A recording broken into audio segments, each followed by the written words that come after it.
अभी बात करते हैं इंडिया की डिफरेंट इंटेलिजेंस और इन्वेस्टिगेशन एजेंसीज और उनके रोल की। सबसे पहले IB intelligence bureau. IB India की घरेलू इंटेलिजेंस और काउंटर इंटेलिजेंस एजेंसी है जो इंडिया की इंटरनल सिक्योरिटी से जुड़े मैटर्स पे इन्वेस्टिगेशन करती है। काउंटर इंटेलिजेंस का मतलब होता है कोई और फॉरेन एजेंसी अगर आईबी के एक्शंस या किसी इंटेलिजेंस प्रोग्राम पे नजर रख रही है तो उसे रोकना। आईबी बहुत पुरानी एजेंसी है। इसे 135 साल पहले 1887 में अंग्रेजों द्वारा बनाया गया था। उसके बाद 1921 में इसका नाम आईपीआई इंडियन पॉलिटिकल इंटेलिजेंस पड़ा। अंग्रेज तब इसे इंडियन फ्रीडम फाइटर्स के प्लान्स और एक्शंस पे नजर रखने के लिए यूज करते थे। फिर इंडिया के इंडिपेंडेंस के बाद 1947 में आईपीआई का नाम बदल के आईबी यानी इंटेलिजेंस ब्यूरो रख दिया गया और इसे मिनिस्ट्री ऑफ होम अफेयर्स के अंडर डाल दिया गया। आईबी का काम है नेशनल सिक्योरिटी से जुड़े मामलों में इंडिया के अंदर इंटेलिजेंस गैदर करना, और अगर इंडिया में रहते हुए ही कोई ऑर्गेनाइजेशन या पर्सन इंडिया के खिलाफ सीक्रेटली प्लान बना रहा है तो उनका पता लगाना।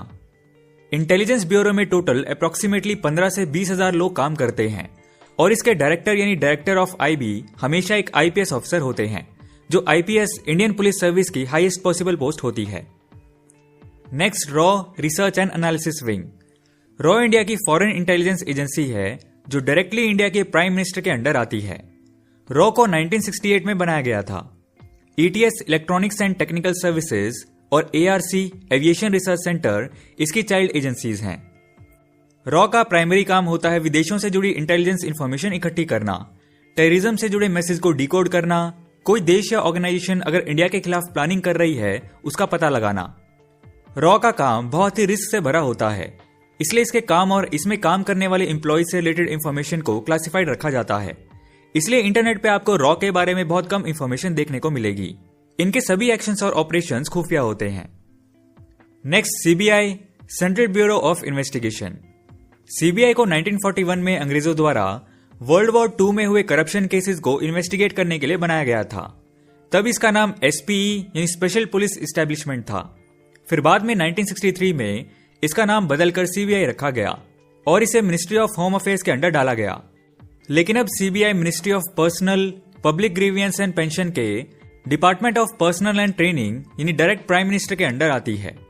सीबीआई सेंट्रल गवर्नमेंट की सबसे मेन इन्वेस्टिगेशन एजेंसी है जिसके हेड हमेशा एक आईपीएस ऑफिसर होते हैं। सीबीआई में अप्रॉक्स 5 to 7,000 लोग काम करते हैं और इसमें 3 मेन डिविजन्स होते हैं: economic offence division, anti corruption division, special crime division. CBI को शुरू में गवर्नमेंट की घूसखोरी और करप्शन को इन्वेस्टिगेट करने के लिए बनाया गया था, लेकिन फिलहाल सीबीआई ऐसे केसेस को भी इन्वेस्टिगेट करता है जो 2 या 2 से ज्यादा स्टेट से जुड़ा हो या फिर किसी दूसरी गवर्नमेंट एजेंसी से जुड़ा हो, या ऐसे केस जिनकी नेशनल और इंटरनेशनल इंपॉर्टेंस हो। और इसके अलावा सीबीआई स्टेट गवर्नमेंट की रिक्वेस्ट पे ऐसे सीरियस केसेस को भी हैंडल करता है जिनकी पब्लिक इंपॉर्टेंस हो। Next, NIA national investigation agency. NIA India की काउंटर टेररिस्ट टास्क फोर्स है जो मिनिस्ट्री ऑफ होम अफेयर्स के अंडर आती है। इसके डायरेक्टर भी एक आईपीएस ऑफिसर होते हैं और इसमें अप्रॉक्स 6 to 700 लोग काम करते हैं। एनआईए को 2008 में मुंबई में हुए 26/11 टेरर अटैक के बाद टेररिज्म एक्टिविटीज के अगेंस्ट इंडिया की सिक्योरिटी को और पुख्ता करने के लिए बनाया गया था। इसका काम होता है टेररिज्म से जुड़ी किसी भी एक्टिविटी को ट्रैक करना और टेररिस्ट के ऑपरेशंस को फेल करना। इसके लिए एनआईए एक मोस्ट वांटेड लिस्ट मेंटेन रखती है। एनआईए का हेडक्वार्टर न्यू दिल्ली में है, लेकिन इसके अलावा इसकी ब्रांचेस दूसरे सिटीज जैसे हैदराबाद, गुवाहाटी, कोच्चि, लखनऊ, मुंबई, कोलकाता, रायपुर और जम्मू में भी हैं। एनआईए के ऑपरेशंस नेशनल सिक्योरिटी से जुड़े होते हैं, इसलिए इन्हें किसी भी स्टेट में स्टेट की परमिशन के बिना इन्वेस्टिगेशन करने की अथॉरिटी होती है। Next, NTRO national technical research organisation. NTRO India की टेक्निकल इंटेलिजेंस एजेंसी है जो प्राइम मिनिस्टर ऑफिस के नेशनल सिक्योरिटी एडवाइजर के अंडर आती है। इसे 2004 में बनाया गया था और इसका काम करने का तरीका भी रॉ और आईबी की तरह ही होता है, इसलिए इसके रूल्स एंड रेगुलेशंस भी सेम होते हैं। एनटीआरओ भी एक खुफिया एजेंसी है, इसलिए इसके बारे में मोस्टली इंफॉर्मेशन क्लासिफाइड है। एनटीआरओ कई चीजों में स्पेशलाइज होती है, जैसे remote sensing, data gathering and processing, cyber security, cryptology, strategic hardware, software development और स्ट्रेटेजिक मॉनिटरिंग। एनटीआरओ अपने ऑपरेशंस के लिए सैटेलाइट्स का यूज करती है, जैसे TES technology experiment satellite, Cartosat 2B, रिटसैट 1, रिटसैट 2 etcetera. इसके अलावा एनटीआरओ इंडिया के ओशियन सर्विलेंस शिप आईएनएस ध्रुव को भी इंडियन नेवी के साथ मिलकर ऑपरेट करती है। Next DIA defence intelligence agency. DIA Indian arm forces की सेपरेट इंटेलिजेंस एजेंसी है जो डिफेंस मिनिस्ट्री के अंडर आती है। इसे 2002 में बनाया गया था। DIA Indian arm forces, army, navy और एयरफोर्स के इंटेलिजेंस रिलेटेड मैटर्स के लिए नोडल एजेंसी का काम करती है, इसलिए ये दूसरी इंटरनल और एक्सटर्नल इंटेलिजेंस एजेंसी से अलग होती है।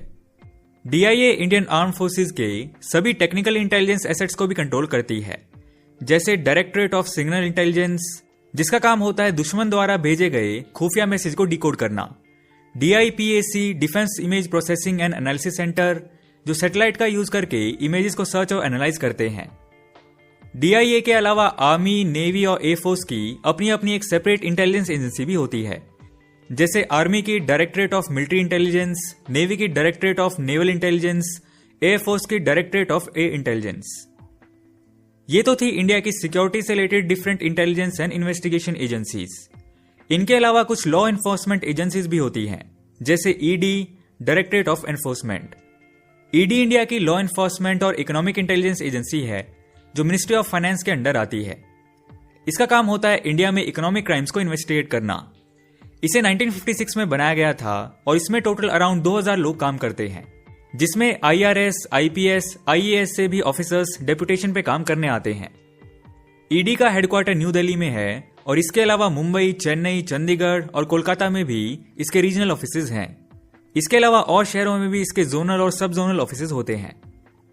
ED के पास पावर होती है कि जितनी भी अमाउंट का स्कैम या घपला हुआ है उसके 3 गुना से पेनल्टी वो घपला करने वाले पर इंपोज कर सकता है, और इसके अलावा ED घपला करने वाले पर्सन की प्रॉपर्टी को जब्त भी कर सकता है। Next, DRI, directorate of revenue intelligence. DRI India की apex anti smuggling intelligence agency है, जिसे 1957 में बनाया गया था, और ये CBIC यानी central board of indirect taxes and customs के अंडर काम करती है। इस इंटेलिजेंस एजेंसी के हेड हमेशा एक IRS, Indian revenue service officer होते हैं। DRI की रिस्पॉन्सिबिलिटी होती है इंडिया की नेशनल और इकोनॉमिक सिक्योरिटी बनाए रखना। इसका काम होता है fire arms, gold, narcotics, fake Indian currency notes, antiques, wild life and environmental products etcetera की स्मगलिंग यानी तस्करी को रोकना। और इसके अलावा DRI का काम होता है black money growth, money laundering और कमर्शियल फ्रॉड्स को रोकना। Next, NCB narcotics control bureau.